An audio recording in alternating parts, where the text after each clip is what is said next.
नमस्कार, myself Manju Siddharth, lecturer, costume design and dressmaking, Government Women Polytechnic College, Bikaner. आज हम PME की यूनिट नंबर 2, जिसमें हम डिस्कस कर रहे थे टाइप्स ऑफ बिजनेस ऑर्गेनाइजेशन, उसमें हम पार्टनरशिप के बारे में पढ़ेंगे। लास्ट वीडियो में हम सोल प्रोप्राइटरशिप के बारे में डिस्कस कर चुके हैं। आज हम पार्टनरशिप के बारे में बात करेंगे। बच्चों, पार्टनरशिप जो है वो एक तरह का बिजनेस ऑर्गेनाइजेशन है। सोल प्रोप्राइटरशिप में हमने ये देखा कि कोई भी एक व्यक्ति जो बिजनेस शुरू करता है और उसको कैपिटल इन्वेस्ट करता है एंड बिजनेस को कैरी ऑन करता है। पार्टनरशिप में क्या होता है कि जो बिजनेस करने वाले व्यक्ति हैं वो दो या दो से ज्यादा हो सकते हैं। तो अगर हम इसकी मीनिंग की और डेफिनेशन की बात करें तो पार्टनरशिप एक ऐसा बिजनेस ऑर्गेनाइजेशन है जिसमें दो या दो से ज्यादा व्यक्ति आपस में मिल करके एक व्यवसाय चलाते हैं। इसमें वे साथ साथ ही कैपिटल इन्वेस्ट करते हैं, यानी पूंजी निवेश करते हैं, मैनेजमेंट का काम करते हैं और बिजनेस में होने वाले लाभ और हानि भी उनमें आपस में बांट लिए जाते हैं।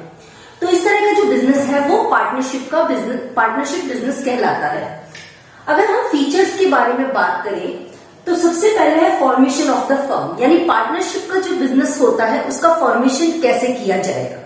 पार्टनरशिप फर्म जो होती है उसमें हमने बताया कि दो या दो से ज्यादा पार्टनर्स आपस में मिल करके एक साथ बिजनेस स्टार्ट करते हैं और इसके लिए एक पार्टनरशिप डीड या एग्रीमेंट बनाया जाता है, जिसके अंतर्गत पार्टनरशिप की सारी शर्तें क्लियरली लिखी जाती है। इसके अलावा अगर पार्टनरशिप फर्म का आप रजिस्ट्रेशन करवाना चाहें तो इंडियन पार्टनरशिप एक्ट 1932 के अंदर हम पार्टनरशिप बिजनेस का रजिस्ट्रेशन करवा सकते हैं। लेकिन यहाँ पर ये बात बताना इंपॉर्टेंट है कि पार्टनरशिप का फर्म का रजिस्ट्रेशन जो है वो अनिवार्य नहीं होता, ऑप्शनल है। आप चाहे तो रजिस्ट्रेशन करवा सकते हैं, आप चाहे तो रजिस्ट्रेशन ना करवाएं, लेकिन पार्टनरशिप का जो एग्रीमेंट है वो एसेंशियली बनाया जाता है। नेक्स्ट हम बात करते हैं, सेकंड नंबर फीचर है इसका लायबिलिटीज यानी कि मेंबर्स का उत्तरदायित्व। पार्टनरशिप फर्म में जो पार्टनर्स होते हैं उनकी अनलिमिटेड लायबिलिटीज रहती है।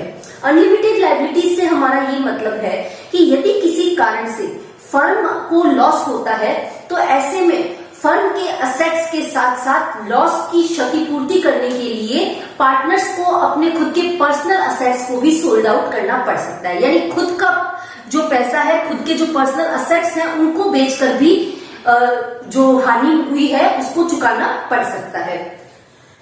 Number 3 point is risk bearing, मतलब कि सोल प्रोप्राइटरशिप में हमने क्या देखा कि सारे बिजनेस के जो रिस्क है वो ऑनर के रहते हैं, अकेले उसी को सारा रिस्क उठाना पड़ता है। लेकिन पार्टनरशिप बिजनेस में क्या होता है कि जो पार्टनर्स हैं उनके बीच में रिस्क का बंटवारा हो जाता है। जिस तरह से प्रॉफिट का बंटवारा होता है उसी प्रकार से लॉसेस का या रिस्क का भी बंटवारा पार्टनर्स के बीच में हो जाता है। इसलिए रिस्क की बियरिंग क्या होती है, कम हो जाती है सोल प्रोप्राइटरशिप की तुलना में। Fourth point is the decision making and control. Partnership firm में डिसीजन मेकिंग जो होती है वो सारे पार्टनर्स द्वारा आपस में मिलकर की जाती है, यानी बिजनेस का पूरा नियंत्रण, बिजनेस को चलाना और बिजनेस से संबंधित जो सारे निर्णय है वो सारे पार्टनर्स आपस में डिस्कस करके और सहमत होकर के ही निर्णय लेते हैं।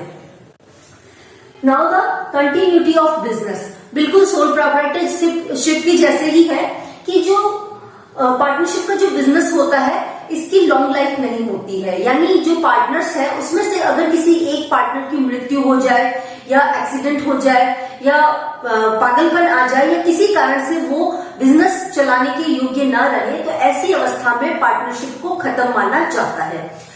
लेकिन जैसे ये तो होगी दो पार्टनर्स के बीच की बात, अगर दो में से एक की मृत्यु हो जाती है तो ऐसे में पार्टनरशिप क्या होगी, खत्म हो जाएगी।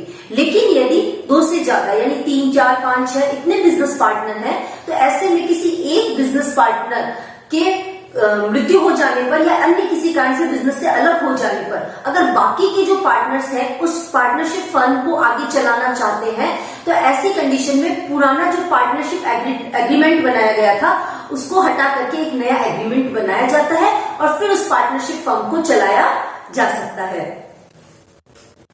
6th number point is the membership. देखिए, मेंबरशिप के बारे में बात करें तो पार्टनरशिप में जो बिजनेस होता है उसके अंदर मिनिमम 2 मेंबर्स होते हैं, और जहां मैक्सिमम की बात की जाए तो 50 मेंबर्स हो सकते हैं। लेकिन अगर हमारी पार्टनरशिप फर्म बैंकिंग सेक्टर से रिलेटेड है तो मैक्सिमम मेंबर्स की संख्या सिर्फ 10 ही हो सकती है। म्यूचुअल एजेंसी का मतलब ये हुआ कि पार्टनरशिप फर्म जो है वो सभी पार्टनर्स का एक संगठित बिजनेस का प्रकार है, यानी बिजनेस में होने वाले जो भी निर्णय है वो सर्वसम्मति से लिए जाएंगे, एक साथ लिए जाएंगे, और उन निर्णयों से जो भी प्रभाव पड़ता है या बिजनेस में जो लाभ होता है, हानि होती है, वो सभी को बराबर उठाना पड़ता है। अब हम बात करते हैं एडवांटेजेस और डिसएडवांटेजेस ऑफ पार्टनरशिप, यानी पार्टनरशिप बिजनेस से क्या फायदे हैं और क्या नुकसान है। तो सबसे पहले हम बात करते हैं advantages of partnership. First is the ease of formation and closure. जैसे हम पहले भी डिस्कस कर चुके हैं कि पार्टनरशिप फर्म को शुरू करना बहुत ही आसान है। ठीक है, एक पार्टनरशिप एग्रीमेंट बना करके आप पार्टनरशिप फर्म को स्टार्ट कर सकते हैं, चाहे तो रजिस्ट्रेशन करवाएं, वरना रजिस्ट्रेशन करवाना अनिवार्य नहीं है। इसी प्रकार से पार्टनरशिप फर्म को बंद करना भी बहुत आसान है। सेकेंड जो एडवांटेजेस है that is the balanced decision making. देखिए, सोल प्रोप्राइटरशिप में हमने देखा कि सारे निर्णय जो है वो एक व्यक्ति द्वारा लिए जा रहे थे, लेकिन यहाँ पर क्योंकि हमारे पार्टनर्स हैं वो ज्यादा है, तो जो भी निर्णय लेंगे वो आपस में सलाह मशवरा लेकर के लेंगे। इस तरह से क्या होगा कि जो निर्णय के सही होने के चांसेस क्या होंगे, ज्यादा होंगे, यानी कि जो पार्टनरशिप फर्म होती है उसमें ज्यादा अच्छे से निर्णय लिए जा सकते हैं। 3 number point is more funds. देखिए, सोल प्रोप्राइटरशिप में हमने ये देखा कि एक ही व्यक्ति पैसा लेके आ रहा है या कैपिटल इन्वेस्ट कर रहा है, लेकिन पार्टनर्स की संख्या ज्यादा होने पर एक बिजनेस के अंदर जो कैपिटल है वो ज्यादा थी, क्योंकि अब पैसे लेके आने वाले ज्यादा लोग हैं, यानी एक पार्टनरशिप बिजनेस में सोल प्रोप्राइटरशिप की तुलना में फंड्स की संख्या जो होती है वो ज्यादा होती है। शेयरिंग ऑफ रिस्क, यानी हम बात, जैसे कि हमने पहले भी बात की थी कि इसके अंदर जो रिस्क है वो सारे पार्टनर्स के अंदर बराबर बढ़ जाता है। जैसे कि अगर कोई पार्टनरशिप बिजनेस है उसके अंदर 10,000 का लॉस हुआ है, ठीक है, तो वो 10,000 का लॉस एक ही व्यक्ति को नहीं उठाना पड़ेगा। अगर टोटल 5 पार्टनर्स हैं तो सारे पार्टनर्स में 2,000 रुपीज का रिस्क है वो डिवाइड हो जाएगा, यानी जो रिस्क है वो सभी पार्टनर्स के अंदर बांट दिया जाता है। And last one is the secrecy. देखिए, गवर्नमेंट रूल के अकॉर्डिंग पार्टनरशिप फर्म को अपने जो भी फाइनेंशियल डिस्क्लोजर्स होते हैं या फाइनेंशियल स्टेटस होते हैं, अपनी जो भी अकाउंट्स होते हैं, उनको पब्लिकली शो करना जरूरी नहीं है, यानी इनका जो बिजनेस सीक्रेट्स हैं वो बने रहते हैं। ये तो हो गए बच्चों एडवांटेजेस ऑफ पार्टनरशिप। नाउ अब हम बात करते हैं डिसएडवांटेजेस ऑफ पार्टनरशिप, यानी कि साझेदारी के नुकसान क्या क्या है। तो सबसे पहला नुकसान है अनलिमिटेड लायबिलिटीज। जैसे कि सोल प्रोप्राइटरशिप में हमने देखा था, उसी तरह से पार्टनरशिप में भी जितने भी पार्टनर हैं उन सबकी अनलिमिटेड लायबिलिटीज रहती है, यानी अगर फर्म को नुकसान होता है और उस नुकसान की भरपाई फर्म के असेट से नहीं हो पाती है, तो जो पार्टनर्स हैं उनको अपने पर्सनल असेट्स को सोल्ड आउट करके उस नुकसान को भरना पड़ता है, या जो थर्ड पार्टी है उसको पे करना पड़ता है, यानी कि पार्टनर्स की जो लायबिलिटीज है वो अनलिमिटेड रहती है। Second one is the possibility of conflicts, यानी देखिए सोल प्रोप्राइटरशिप में हम क्या देख रहे हैं, एक ही व्यक्ति है वो सारे निर्णय ले रहा है, उसको किसी से भी डिस्कस करने की, किसी को मनाने की कोई आवश्यकता नहीं है। लेकिन पार्टनरशिप बिजनेस में 2 या 2 से ज्यादा पार्टनर्स हैं, ऐसे में किसी भी निर्णय को लेकर के उनके बीच में मतभेद हो सकते हैं। तो यानी पार्टनर्स के बीच में मतभेद हो जाना ये भी पार्टनरशिप का एक डिसएडवांटेजेस है। Third is the limited resources. देखिए, यहां हमने बात की थी मोर फंड्स की। डिसएडवांटेजेस में एक्चुअली हम इसको कंपेयर कर रहे हैं कंपनी के साथ में। कंपनी में क्या होता है, हजारों लोग, सैकड़ों लोग होते हैं जो पैसा इन्वेस्ट करते हैं, लेकिन उनकी तुलना में पार्टनर्स तो कम है। पार्टनर्स कितने होंगे, 2, 4, 5, 10, मैक्सिमम 50, यानी कंपनी की तुलना में पार्टनरशिप फर्म के पास में रिसोर्सेज कम रहते हैं। Fourth is the lack of continuity. जैसा कि हम पहले भी फीचर्स में देख चुके हैं कि पार्टनरशिप फर्म जो है वो किसी भी एक पार्टनर की मृत्यु हो जाने पर या पार्टनरशिप से हट जाने पर वो पार्टनरशिप खत्म मानी जाती है, यानी इसकी जो लाइफ है वो कम होती है।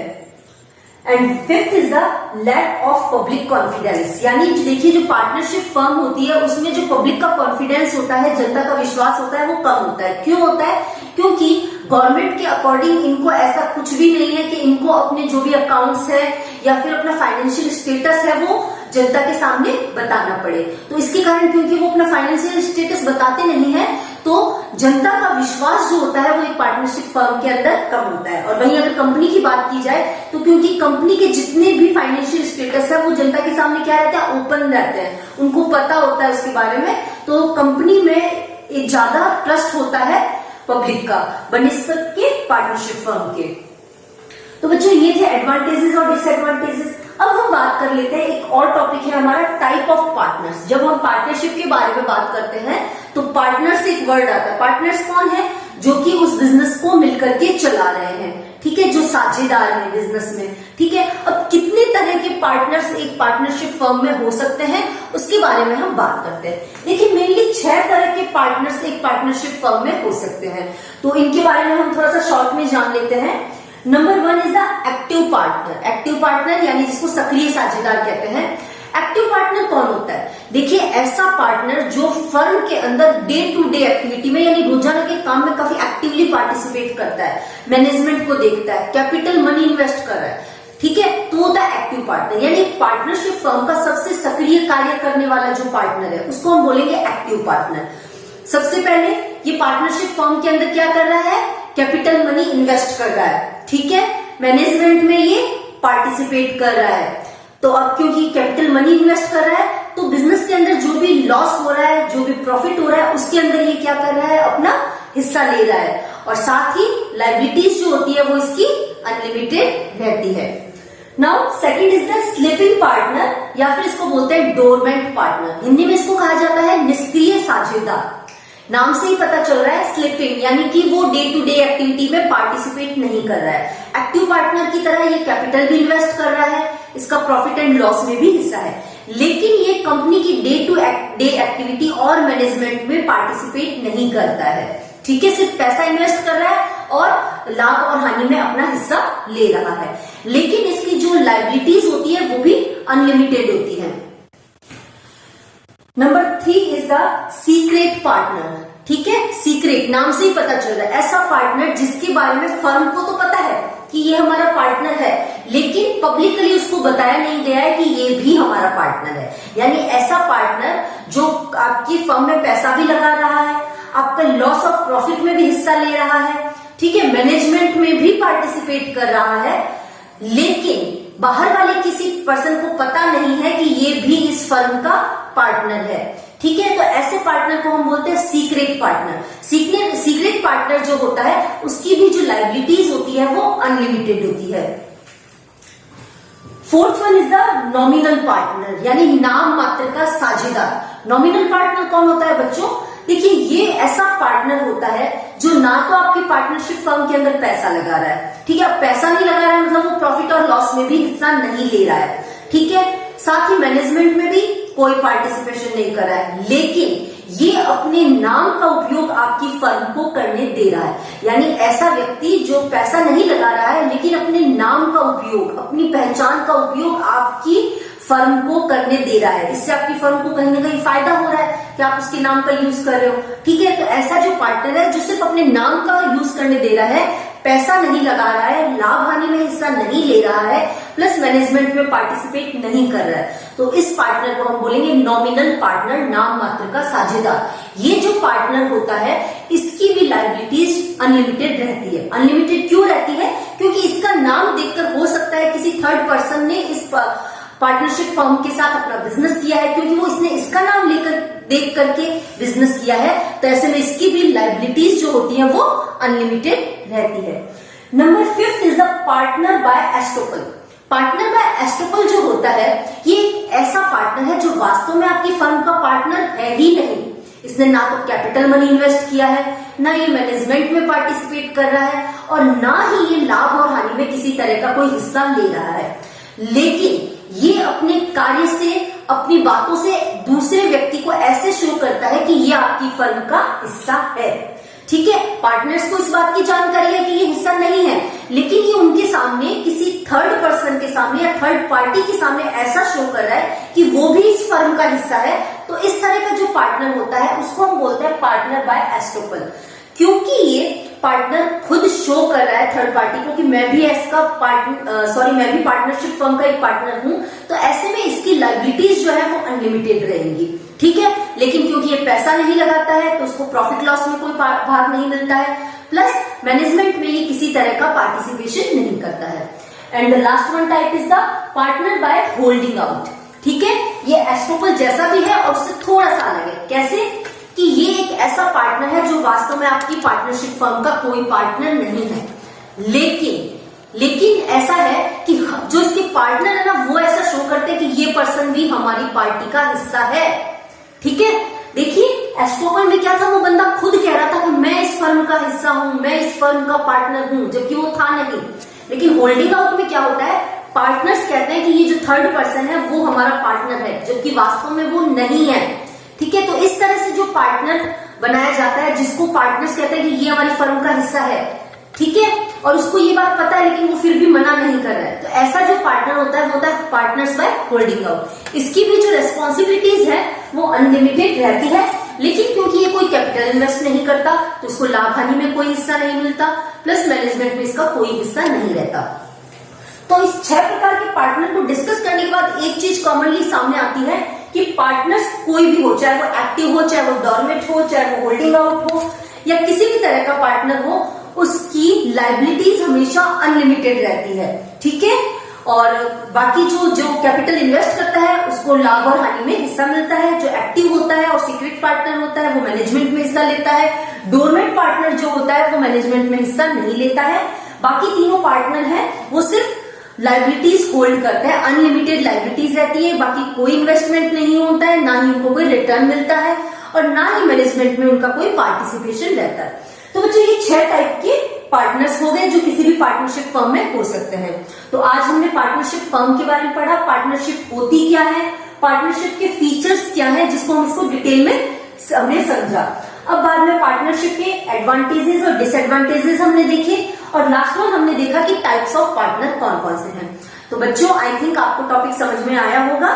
Thank you.